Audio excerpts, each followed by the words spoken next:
The biggest challenge in the industry at the moment around Agentic was that it was seen as this is all about cost cutting.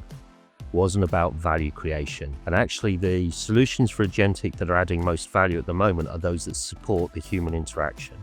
Finding Agentic use cases that truly add the business value is what's most important in 2026. The real opportunity is to wow consumers when they're in store. Our own consumer trend survey showed that 74% of consumers still want human connection in store.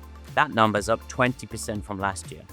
So while the power and opportunity of AI is great, how we think about human AI chemistry in terms of driving enriched customer experience will be vitally important. Consumers are more and more willing for hyper-personalization.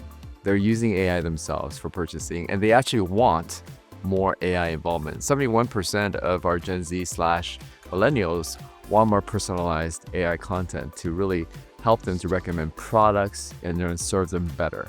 And it really matches with the human psyche, right? Because all of us want to feel special. The bright spot for retailers today is really about the incredible potential of the technology, but these insights and the interaction with consumers that you can have, and how do you leverage that? And for that, it's important to not just play around and test and pilot and everything in POC, but start using some of these things. We've seen in our survey, a lot of consumers are using these tools. So as retailer, react to that. Our research suggests that 58% of consumers have replaced using traditional search as starting point with Gen AI tools.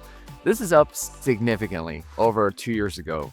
So that's one key investment that we think brands should make. Really think about GEO, Generative Engine Optimization, such that you can be much more discovered through these large language models. The next investment for retailers is going to be in this embedded agentic AI space. Historically, AI was great at pocket use cases and coming with outputs.